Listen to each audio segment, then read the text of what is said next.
tous et bienvenue dans un nouvel épisode de Mêle au pays. Aujourd'hui, on se retrouve en plein air, dans la nature. Nous allons à la rencontre des abeilles avec Ferme au pays. Je vous emmène avec moi. C'est parti!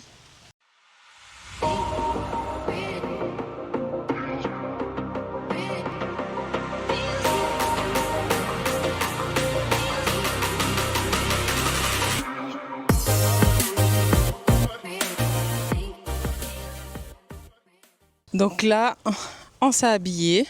On s'habille toujours, hein, c'est pas terminé, voilà. Hop. Pour pouvoir aller voir les abeilles. On a mis une combinaison apicole. Apicole, 3 couches, 3 couches. apisaire, Apisaire avec une casquette pour ne pas que mon visage touche le filet. c'est exactement C'est ça. Voilà, en fait, j'ai bien retenu. On a mis aussi des bottes. Hop, la combinaison bien à l'intérieur des bottes pour ne pas qu'elle trouve le chemin ni de mes pieds, ni de mes mollets, de rien du tout. Bon, ben voilà, hein. On y est presque. On y arrive, on y arrive. Hop, hop, hop. Pour moi, le stress est à son comble, hein. Je dois dire. Je propose qu'on boive un coup avant d'y aller, puisque il fait chaud. Ouais. Une fois qu'on va être complètement habillé, on ne peut plus se gratter le visage, on ne peut plus boire, on ne peut plus aller faire pipi. Bon. On rentre dans le monde des abeilles. Ok, ça va durer combien de temps à peu près? Alors, quand je travaille, ça peut... Parfois, je commence à 7h, je finis à 14h. Ah non, ah waouh, sans pause? Une petite pause entre deux, mais voilà. C'est pas pour aller Ok. une petite pause pipi peut-être, mais voilà. Bon, Et là, aujourd'hui, on va essayer de faire ça en, allez, petite demi-heure. Voir Ok. comment ça se passe dans une Ouais. ruche. Hop. bon. Alors C'est un- racontez-nous un peu comment ça vous est venu Alors. pour les abeilles. Au départ, les abeilles, j'ai accompagné mon cousin, qui est apiculteur, sur un rucher. Ok. Je trouvais ça extraordinaire. Quand j'ai découvert les cadres, la manière dont c'était bâti, la manière dont c'était construit, l'organisation qu'il y avait à l'intérieur de la ruche, j'ai trouvé ça magique. Wow. Et depuis, j'en apprends tous les jours. Donc j'ai continué, ensuite je suis parti me former. Donc chez Apinov, qui est le premier centre de recherche autour de l'abeille dans l'Hexagone, je me suis formé en local avec l'association Apigui. Et aujourd'hui, je fais aussi partie de... Attention, hop. J'oublie. J'ai une autre association qui s'occupe de la défense de l'abeille. Je vais retrouver son nom, c'est... Donc, et le troisième dont je parlais, c'est le JDSA, le groupement de défense sanitaire apicole. Donc, dont je suis aussi membre. L'idée, c'est de voir un peu ce que les uns et les autres font. Et nous avons aussi l'ADAGUI, l'association de défense de l'abeille en Guyane, dont je fais aussi partie. D'accord. Vraiment une passion qui vous vient depuis quelques années. Et là, la ferme multiplie, c'est vous. Ça fait combien de temps que vous avez créé ça? L'exploitation a été créée en 2011. Waouh, quelques années quand même 2011, déjà. ouais, mais 2011, on était encore sur de la recherche du foncier, de l'installation. Donc nous sommes installés sur la zone de Stoupan. Nous avons 10 hectares de mise en valeur. On fait de l'arboriculture fruitière, donc orange, mandarine. On commence avec les avocats cette année. Waouh. Et puis, entre-temps, chemin faisant, il y a aussi eu... pourquoi est-ce que je suis allé faire de l'apiculture avec mon cousin? Je me suis dit, agrumes, abeilles, ça fait un super mixte. Effectivement, pour la pollinisation, on a besoin des abeilles. Et donc, c'est pour ça que j'y suis allé la première fois. Et puis, aujourd'hui, je fais plus de miel que d'agrumes. Voilà, tout simplement. Ok, là vous avez combien de ruches à peu près? 10 hectares, c'est ça en tout? Est-ce qu'on demande à une femme, une jolie femme, son âge? Non. Donc, mais là vous faites pas que du miel, parce qu'on a vu du coup, vous avez parlé de propolis, de bonbons qui soignent pour les maux de gorge ou la grippe, et puis les bonbons du coup aussi passion. Qu'est-ce que la propolis déjà dans un premier temps? alors la propolis, on va aller voir dans les boîtes. La propolis, c'est de d'accord. la résine, c'est la sève des arbres que les abeilles vont récolter pour se soigner et fermer leur ruche. Que les abeilles se soignent avec? Elles se soignent avec la propolis. Elles sont vraiment intelligentes alors. Quand vous verrez, vous allez voir dans les boîtes comment c'est organisé, c'est magique. Alors, de la propolis, oui. On fait aussi des bonbons, vous l'avez dit, donc 5 types de bonbons. 2 bonbons plaisir, passion, 3. Passion, gingembre, miel. Et 2 bonbons qui font plus office d'alicament. Donc, on a le miel propolis, qui soigne les maux de gorge. Et miel, thym, eucalyptus, ravinsara, c'est un décongestionnant avec que des produits naturels. Bon, eh ben moi j'ai hâte de voir comment ça s'organise dans la ruche. Est-ce que j'aurai l'occasion de voir la reine? On va voir, je ne sais pas. Il y a une seule reine ou il y a plusieurs reines? Une reine par boîte. Waouh! Une reine par boîte. Ce sont des abeilles de Guyane ou des abeilles qui sont venues de métropole par exemple ou d'ailleurs? On a travaillé la souche. Okay. On a des abeilles de Guyane, de toute façon ce sont des abeilles guyanaises. Tout ce qui est dans nos boîtes sont des abeilles qui sont nées ici. Ok. Donc ce sont des abeilles guyanaises, mais après on a travaillé sur la génétique. On a fait de la sélection avec des abeilles de l'Hexagone, des abeilles ici, qui se sont accouplées pour avoir les abeilles que l'on a aujourd'hui. Waouh. Bon ben c'est parti, on y va. Govindon, on se retrouve dans votre voiture. Est-ce que vous pouvez nous expliquer qu'est-ce qui a mis en pause notre excursion? Un petit nuage, quelques petites gouttes, car nos amis les abeilles n'aiment pas la pluie. Quand on ouvre une ruche, et dès que le temps est un peu lourd, mauvais, ça va les énerver, ça va les exciter. Et donc, en termes de sécurité, ce n'est pas bien non plus pour nous. Donc, on attend, petite pause. On en profite pour faire quelques images avant de retourner au rucher. Vous nous avez parlé de votre passion pour les abeilles. Est-ce que vous pouvez nous raconter, pendant qu'on est là, une anecdote qui vous a marqué depuis ces années où vous travaillez avec les abeilles? Une anecdote qui m'aurait marqué. Alors, ouais. Je retire. Une anecdote qui m'aurait marqué.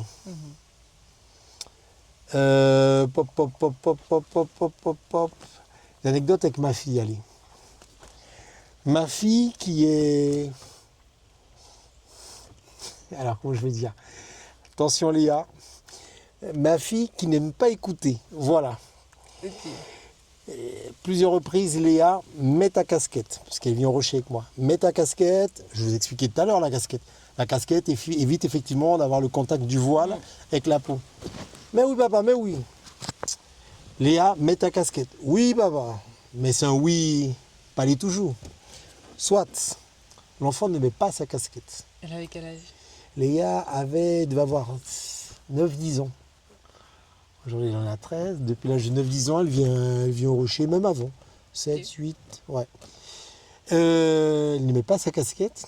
Et ce qui devait arriver, arriva. Le voile lui a collé sur la peau. Il y avait des abeilles sur le voile. Et pic sur le visage. Le lendemain, elle avait classe. Et elle a fait une réaction. Donc son visage a gonflé, a été déformé. Et elle est partie en classe avec le visage un visage de boxeur. Voilà. Alors je vais garder la casquette. Merci Léa. Voilà. Au moins là c'est sûr, elle est fixée sur la tête, elle bouge pas. Ah oui, quand même. Waouh, d'accord. Donc c'est vraiment qu'il y a des précautions pour pouvoir. Voilà. Alors pour travailler avec plaisir, il faut travailler en sécurité. Simplement, on met en place la sécurité en amont. Donc on fait de la prévention. Et après, une fois que c'est mis en place, on travaille de manière complètement tranquille, posée. Donc quand j'ai commencé l'apiculture, j'ai commencé avec des abeilles locales. La scutellata, effectivement, c'est pas pareil. C'est pas pareil du tout, c'est assez impressionnant. Je me souviendrai toujours de ma première visite de rocher. Toutes les abeilles, on les a dessus, il n'y a aucune abeille dans la boîte. Okay. Donc là aujourd'hui, vous allez voir, on va ouvrir quelques boîtes. Les abeilles sont dans la boîte, sur les cadres et non pas sur vous. Il y en aura toujours quelques-unes sur vous, ce qui est normal. Mais vous êtes protégés. Ok. Et là, du coup, est-ce que vous sentez quand même qu'en Guyane, le consommateur guyanais consomme bien son miel local? Alors, je suis très agréablement surpris depuis que j'ai commencé. Ça commence bien déjà. Très agréablement surpris. De plus en plus de consommateurs qui sont clairs sur leurs choix, sur leurs envies. Ils veulent consommer du local. Ils ne veulent pas Il y en a qui appellent ça le miel sucre que l'on trouve. Ah oui, le miel sirop là. Voilà, que l'on peut trouver. Il dit, c'est clair, ils sont clairs dans leur désir, c'est Ouais, consommer du vrai miel. local et puis on fait des produits en local. Donc ils souhaitent vraiment promouvoir, faire la promotion en tout cas de nos produits. Quoi, alors j'ai vu une vidéo sur comment reconnaître le vrai miel du faux miel. Alors il suffit de le mettre dans un peu d'eau, par exemple une assiette, et après de tourner. Et normalement, de ce que j'ai vu, si c'est du vrai miel, eh ben, le miel il reproduit la ruche. Enfin, bon, je sais pas si vous avez déjà vu cette vidéo. Non, je ne l'ai pas vu. Et du coup, et le faux miel ben, il se dilue avec l'eau. Et donc ils disent que le miel a une mémoire de la ruche. Alors, lorsqu'on le touille, il prend la forme de la ruche. Oui, en fait, c'est-à-dire si vous mettez du miel. C'est dommage, on aurait pu le faire cette expérience. Mais on peut la faire. On a et je vous garantis que c'est du vrai miel. Je vais vous montrer la vidéo. Ah, mais Voilà. ça m'étonne hein, que Là, vous là, je suis n'êtes pas non. branché réseaux sociaux alors. Ah, voilà, c'est pour ça. J'avoue, non. C'est pour ça. Je vois que ça bouge. Ouais, ben ouais. C'est ça, ouais. voilà. Vous voyez, quand c'est du vrai miel, voilà, ça a une mémoire. Et ça refait en fait bah, du coup les alvéoles qu'on peut retrouver dans la Ah ruche. ben, je dormirai moins qu'on ce soir. Alors ça se que trouve. le faux miel, quand vous faites la même expérience, eh bien, ça se dilue complètement avec l'eau. Vous voyez? C'est ça. Ah, alors on n'est pas complètement sur les alvéoles, mais Voilà. ouais, il y a un petit truc. Il y a un petit truc. Voilà. Bon, eh ben go, il pleut plus. On est parti. On est parti. Bon, on verra pas aussi bien que Non, sur la vidéo. ouais, Mais nous, à Ah, l'œil nu, mais- je pense qu'on peut le voir. on va tester. Allons-y. Même voir. là, dans la transparence. on Ouais, aurait je pu- pense que moi ça. Alors moi je le vois déjà. Oh putain, mais c'est vrai non? C'est vrai. C'est incroyable quand même. Hein. TikTok nous apprend des choses. Et Bon, voilà. il est important de toujours vérifier. Voilà. Et maintenant, bah, vous saurez comment vérifier si c'est du vrai miel Enchanté. ou pas. On va rentrer la tête. Voilà, magnifique.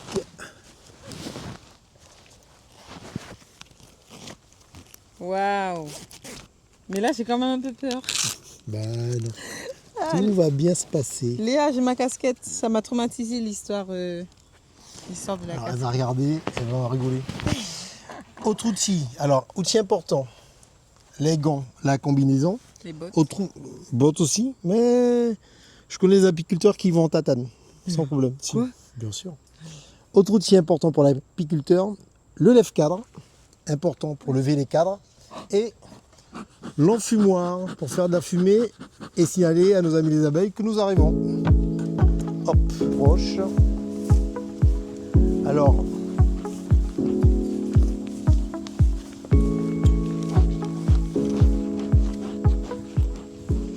ça sont des boîtes dans lesquelles il y avait des abeilles que l'on a dû vider, tout simplement parce que ou l'essaim est parti, ou il s'est déplacé, et donc on a vidé les boîtes. Mais ce sont des boîtes qui vont être de nouveau remplies.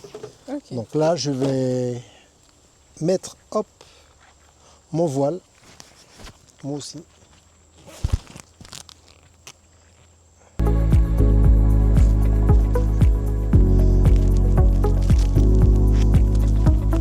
Hop.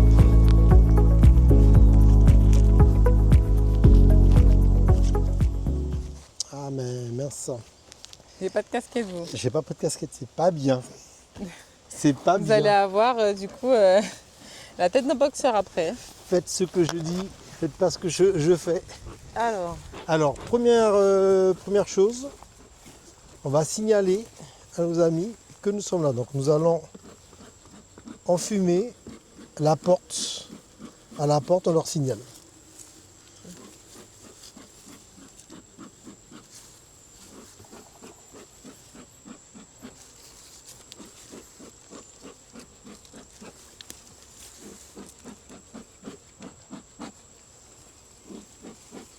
ça va? Là, vous. Alors sur des abeilles dites sur la scutellata, ce qu'on fait là, vous seriez à moitié couverte d'abeilles. Ok. Là, on sélectionne volontairement des abeilles qui sont relativement douces, qui essaiment très peu. Essaiment, ça veut dire qu'ils vont se déplacer, qu'ils vont partir, laisser la boîte vide. Très peu. Il faut qu'elles soient douces, qu'elles essaiment peu et qu'elles stockent, qu'elles aient cet instinct d'amassage, qu'elles stockent le miel. Ok. Donc là, vous avez une boîte, ce qu'on va appeler une ruche, qui est composée de deux parties. La partie basse, c'est le corps de la ruche. Et la partie haute, c'est ce qu'on va appeler la hausse. Le miel est stocké dans la partie qui est en haut. Ok. Donc là, nous sommes nous sommes fin février, mais nous avons eu... Oulala, oulala. Ça Qu'est-ce s'approche qui se ça. passe? Ben, c'est normal. C'est normal, il y a du monde autour. Alors, autre chose, on va essayer de ne jamais se mettre devant la porte. Parce que comme Ok. elles arrivent, Ah d'accord, ok. on dérange, ça fait embouteillage et elles n'aiment pas ça. Donc, elles signalent en passant que... Voilà.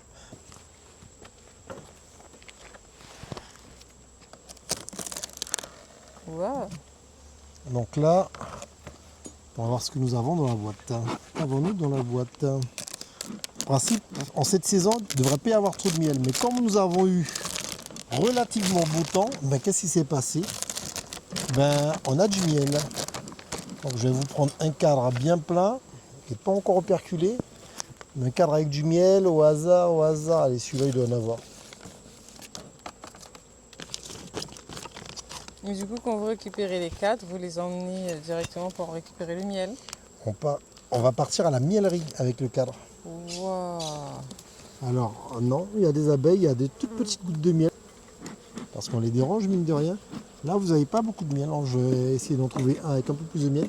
Mais là, ce qu'elles font, c'est qu'elles stockent le miel. Là, tout ça, c'est du miel. Hop là. Est-ce que vous voyez le miel? Ouais, je vois. Une abeille, au cours de toute sa vie, va récolter l'équivalent d'une cuillère à café de miel.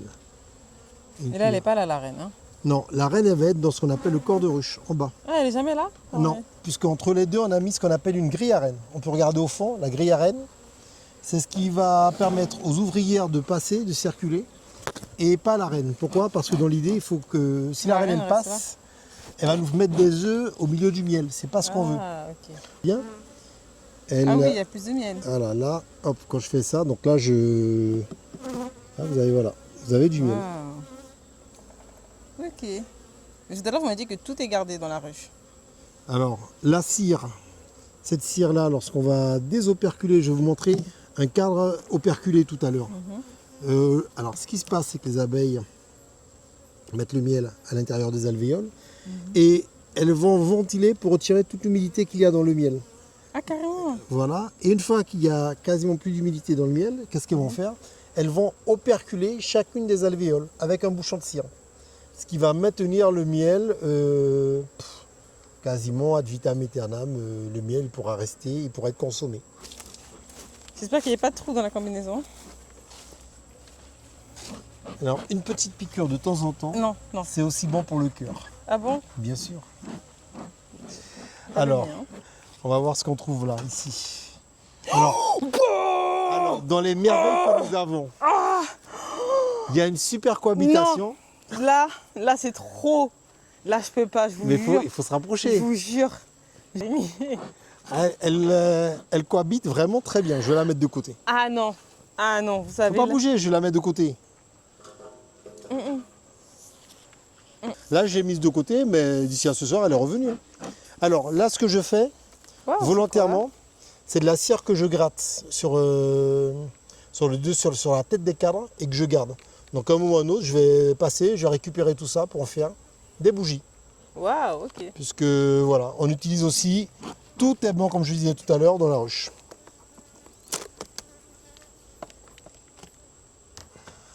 Vous pouvez vous rapprocher, mais plus par là. Voilà. Ok, ouais. Avertir pareil. Ouais, il y en a beaucoup là. Hein. Plus que... Mais c'est une boîte qui a très bien fonctionné cette année. Ah Ah ouais, c'est pas le même bruit. Alors, est-ce qu'on a un cadre operculé? Je vois pas de cadre operculé, mais elles ont dû...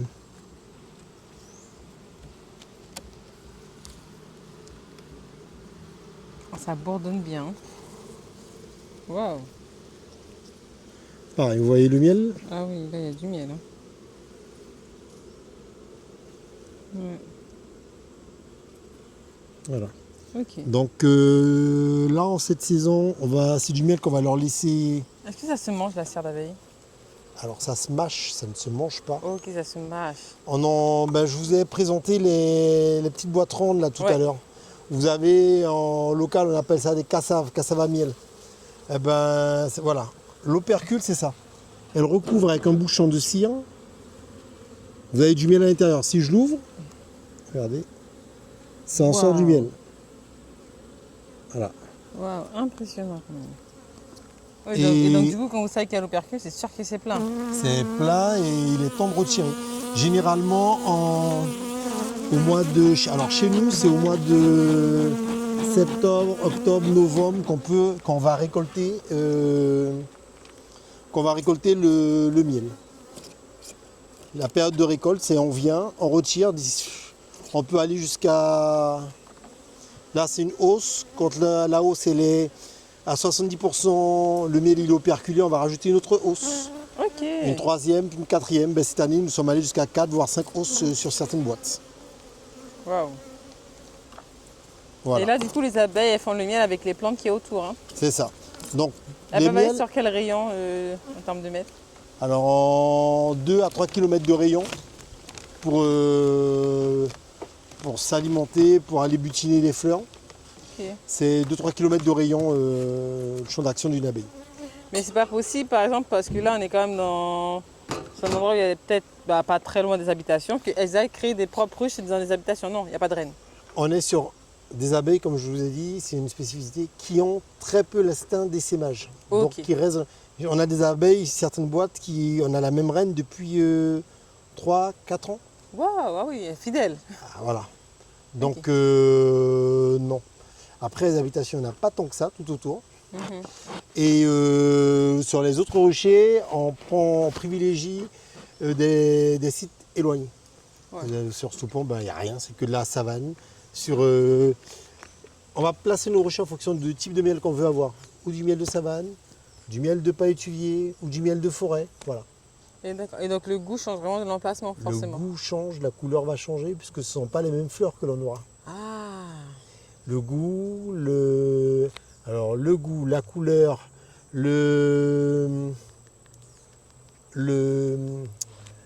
l'odeur aussi va changer.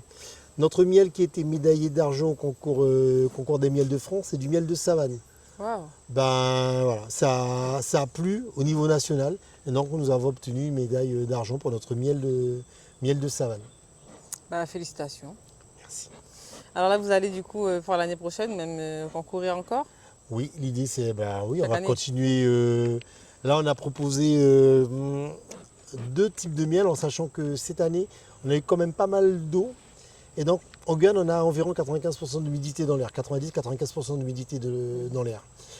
Le miel, pour qu'il puisse être mis en bocal, mis en vente, il faut qu'il soit aux alentours de 20% d'humidité dans l'air, voire en dessous, c'est mieux. Et donc la difficulté que nous avons en Guyane avec un tel taux d'humidité dans l'air, c'est de descendre à ces 20% d'humidité dans le miel. Donc c'est par rapport aux abeilles que ça va se jouer ou après à la mise en bouteille, vous retirez encore l'humidité du miel? Alors, c'est dans ce qu'on appelle des maturateurs, donc on va désoperculer, on va extraire le miel, on va avoir tout le miel dans de grandes cuves qu'on va appeler des maturateurs. Et dans ces maturateurs, on va mettre tout autour des extracteurs, des humidificateurs plutôt, pour retirer l'humidité qu'il y a dans la pièce vers l'humidité qu'il y a dans le miel. Et ça prend du temps. Okay. Donc à la question, en ce moment on me pose souvent la question, est-ce que tu as du miel? Oui, il y a du miel. Mais ce n'est pas du miel que l'on peut mettre pour le moment en bouteille. Vente. Ok. Et du coup, le miel, il ne périme pas? S'il est bien conservé, non. Ok. Et comment on conserve bien son miel, même à la maison? Alors, en endroit frais et sec, idéalement. Mais sinon, dans une bouteille bien fermée, hermétique, il n'y a pas de problème. Bouteille ou bocal. Super. Petite assiette peut-être avec de l'eau autour pour éviter les fourmis, s'il n'est pas bien fermé. Mais ça se conserve très bien le miel. Bon, super. Alors là, voilà, on a vu. Là, elles nous ont bien laissé tranquilles. Elles sont retournées à l'intérieur de leur boîte. Est-ce qu'il faut vraiment beaucoup de budget pour commencer cette activité? C'est une question intéressante. Vous avez été piqué? Non. Alors je réfléchissais. Pour commencer l'activité, il faut Alors il faut du temps, de l'énergie, de la volonté. J'ai commencé avec 3 boîtes. Waouh. Ça coûte cher les boîtes? Mais les boîtes en local, alors dans l'Hexagone, une boîte coûte, alors juste la boîte, on doit être aux alentours de 30 euros. Après, il faut rajouter le fond, il faut rajouter le toit, le couvre-toit et le nourrisseur, puis les cadres. Donc, une boîte, il faut compter 250 euros. D'accord. Voilà. Ok. Est-ce que vous avez déjà eu envie d'arrêter? Au début. Au Au début? tout début, oui, parce qu'on commence, on apprend. Ben, j'avais 3 boîtes, puis je suis passé à 5, puis à 10. Et ça s'est cassé la gueule. Ben, j'ai eu de l'essaimage, j'ai eu des abeilles mortes, j'ai eu du varroa, donc j'avais plus rien. Je suis redescendu à une boîte. Wow. Quand on passe de 10 boîtes à une boîte, on se pose beaucoup de questions. Et comment vous avez réussi à relever la pente et à persévérer? Ah, ben, j'ai des copains apiculteurs qui m'ont dit écoute, c'est pas grave, machin. Ils sont venus, ils m'ont filé 2 cadres. Une boîte, et puis après j'ai recommencé. Puis un autre copain qui m'a dit écoute, il n'y a pas de problème, trouve des cadres, moi j'ai des rennes, je te file une reine. Wow. Donc une reine par-ci, 2 cadres par-là. Il y a de la bienveillance dans ce secteur alors? Généralement, nous sommes sur un tout petit. On est vraiment sur un petit segment en Guyane. Il n'y a pas tant d'apiculteurs que ça, encore moins de professionnels. Et donc on se connaît relativement bien, tous, et ça se passe bien. Bon, ben c'est génial. Attendez, on va tourner là comme ça. On va la poser comme ça. Je vais vous poser une dernière question, après on a fini. Une dernière question déjà? Ah, c'était rapide. C'est rapide, on est déjà à 20 minutes et tout à l'heure on a fait 10 minutes dans la voiture. C'est 40 minutes. Alors est-ce que vous avez un conseil pour les jeunes qui nous regardent et qui souhaiteraient se lancer du coup dans l'apiculture? Vous pouvez les regarder. Alors, si vous voulez démarrer l'apiculture, ne démarrez pas seul. Vous avez des associations, vous avez des groupements qui existent sur le territoire, rapprochez-vous d'eux, faites-vous conseiller et parlez de vos difficultés. Parce que les difficultés que vous allez avoir au début, ben, tous les apiculteurs qui sont installés en Guyane les ont déjà eues et peuvent vous aider, vous donner des astuces, des techniques pour travailler. Et puis après, ben, continuez à vous former, à échanger. Il n'y a rien de mieux que de l'échange. L'échange. Et c'est comme ça qu'on apprend avec des erreurs des autres, au lieu d'avoir besoin de répéter soi-même les erreurs. Voilà. Il faut investir, commencez pas avec 1 ou 2 boîtes, essayez de commencer à 5-10 boîtes, parce que s'il y a une boîte qui ne fonctionne pas, ben, vous allez avoir les 4 ou 9 autres boîtes pour continuer à avancer, à travailler. Donc ça aussi c'est important. La première fois, j'avoue, quand on m'a donné ce conseil, je n'ai pas compris. Je me disais, mais je vais commencer avec une boîte, je vais voir ce que ça donne, et puis non. Aujourd'hui sur le territoire, l'offre est inférieure à la demande. Donc voilà. Waouh. Pour moi, c'est pas un sujet. Okay. Il y a de la demande, encore on installe ici. Voilà. Et plus on saura travailler un produit de qualité, proposer aux clients, aux Guyanais, un produit de qualité, et plus on aura de chances de continuer à avoir de la demande. On respecte le client, on respecte les abeilles, on respecte la nature et on sort un produit de qualité tout simplement. Bon, bah, écoutez, tout ça c'est lié. C'est génial. Moi je me sens quand même beaucoup plus à l'aise maintenant. Le temps a un peu passé aussi. Quelques minutes qu'on est avec les abeilles. Elles nous laissent un peu tranquilles. Ça va. Ah oui, non, mais moi je suis serein. Bah oui. Vous venez combien de fois sur cette ruche à peu près? Sur le rucher, Ouais, sur le rucher. un passage par semaine. Ok. Un passage elles par sont semaine. assez libres alors les abeilles. Ah, on parle c'est de la faune sauvage, les abeilles elles font ce qu'elles veulent. Ok. Un passage par semaine, on vient, on vérifie l'état des boîtes, est-ce qu'il y a de la perte, est-ce qu'il y a de la ponte, est-ce que en période de Et quand il y a de la de ponte, mieler. vous devez le mettre du coup dans une nouvelle boîte. Non. On s'assure qu'il y ait de la ponte pour que la boîte ne meure pas. S'il n'y a plus de ponte, la boîte elle va mourir. Les abeilles, ils ont quoi comme durée de vie à peu près? La reine, je dis, il y a des reines qui ont 3-4 ans, sinon une abeille 45 jours. Ça 45 dépend. jours seulement? Ah, c'est vite fait. Waouh, ok, ah oui. Ok. Mais voilà. Après, J'ai parlé trop vite pour vous, pour les abeilles. il y a 4 petites abeilles. Là, quand on regarde le volume d'abeilles qu'il y a sur le rocher, 4 abeilles, qu'est-ce que c'est? On va mettre un petit peu, on va en fumer un petit peu. Elles aiment vraiment pas ça, je sais pas qu'est-ce qu'il y a. Ouh, Ah, merde, il y a des fourmis. c'est grave. Alors quand on ouvre, oui, puisque les fourmis vont venir Manger selon le le miel. type de fourmis, elles viennent manger le miel, elles viennent manger, là ce sont des petites fourmis noires, des fourmis folles, c'est pas grave, mais elles peuvent venir aussi manger les larves d'abeilles. Ah, Et ouais. s'il n'y a plus de larves, ben, il n'y a plus d'abeilles, s'il n'y a plus d'abeilles, ben, la boîte elle meurt. C'est vrai qu'elles sont mignonnes, on dirait un champ finalement. Et donc on va la reine, comment faire? Alors là, il faut faire appel. Là, il y a une reine. Là. Oui, il y a une reine. Alors ce que je vais vous montrer pendant qu'on est là, on va voir. Alors là, elles sont mignonnes, mais dans quelques secondes. Donc là, on n'a que du miel. Non.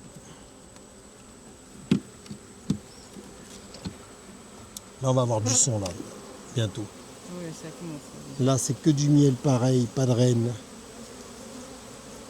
Non, Et si vous touchez la reine, elle vous attaque, enfin, non, elle réagisse, non? non, non, non. Là, peut-être qu'on aura la reine. Donc là, ce que je disais, là, c'est ce qu'on appelle du couvain. Waouh. Ce sont des larves bien. et donc de futures abeilles. Tout ça, ça a été pondu par la reine. Donc là, on est sur des larves. Oh, mais là, on les voit, c'est blanc. Oui, les larves, oui. Et ça va être Et au bout de operculé. combien de jours Tac, tac, tac, 10 jours. Et les larves sont nourries Pareil, avec 10 quoi? jours. Alors, toutes les larves de reine sont nourries uniquement avec de la gelée royale. Waouh. Et les autres avec du miel, du nectar. Je peux toucher les abeilles, non, Bien avant de sûr. piquer. Non, non, bah, avec les gants. Gardons les gants, aucun problème. Oh là là, comment ça bouge. Ok, vous pouvez partir. C'est la reine, c'est pas grave. Non, non, on va regarder. Là, on n'est pas encore dans la zone de la reine. Donc là, on va regarder, on va retirer un ou deux. Beaucoup, hein.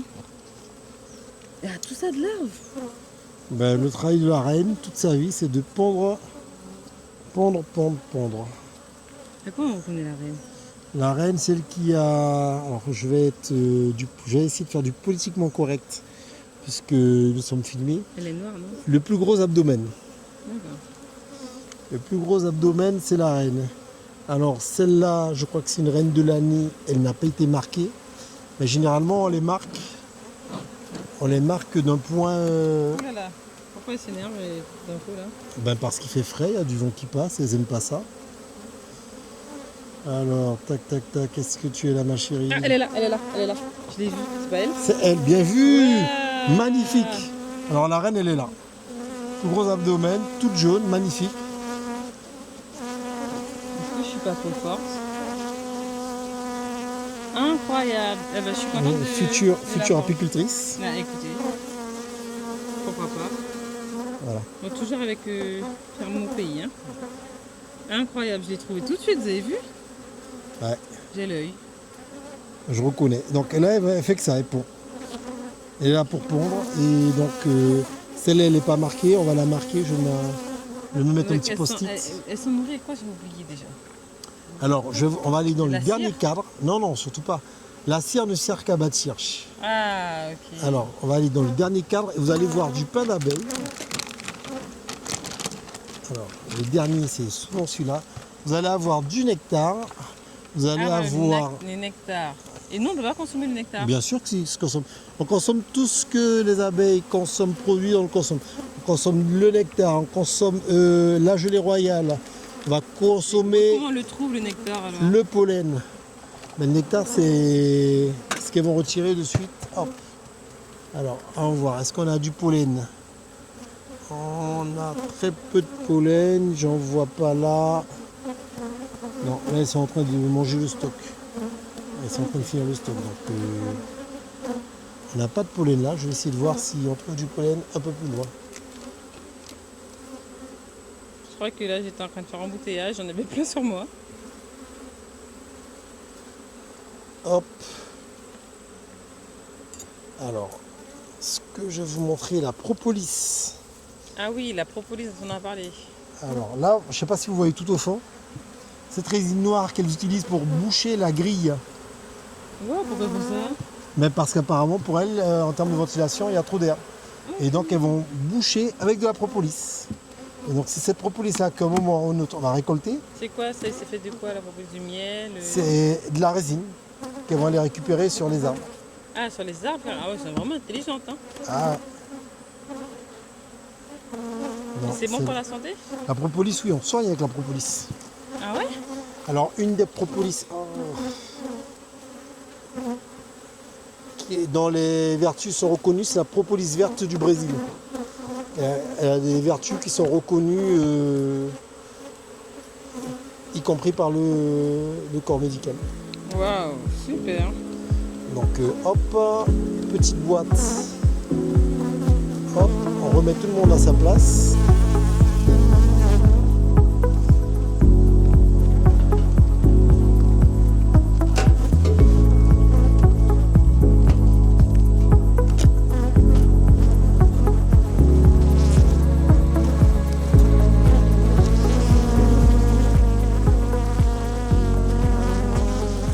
Alors ça, c'est une des merveilles. Je vais fermer un petit peu. Donc là, elles vont pas aimer. Alors ce que je vais faire. Et les abeilles vont faire ce qu'on appelle, elles vont étirer la cire pour pouvoir y stocker du miel après. Au départ, la feuille, elle est comme ça. Toute la feuille est comme ça. Et après, elles vont étirer pour y mettre des œufs, pour y stocker des réserves de nourriture. C'est bien qu'on va voir si elle me lâche un peu. Je garde mon sang-froid, mais je vous avoue que je commence à angoisser. Et non, elles me suivent.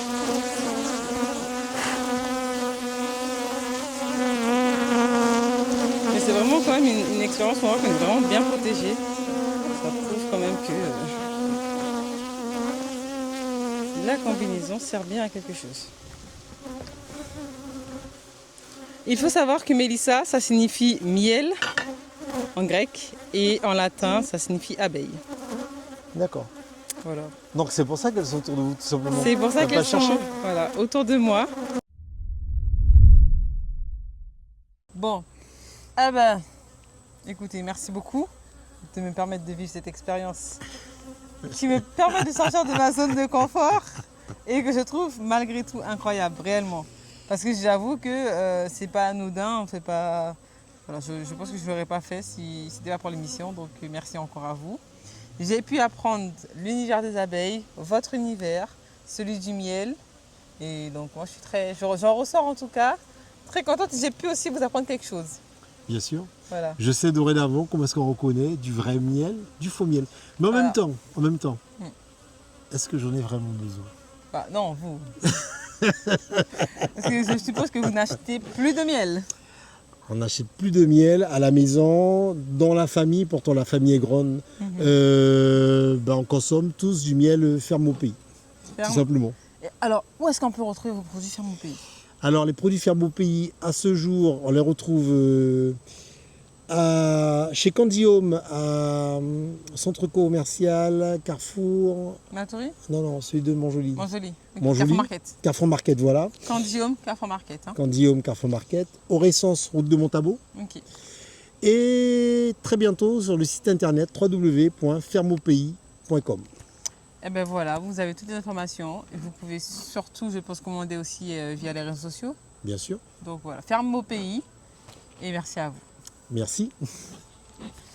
Vous étiez avec Mel au pays sur Télé Pays et on vous dit à la semaine prochaine pour le prochain épisode.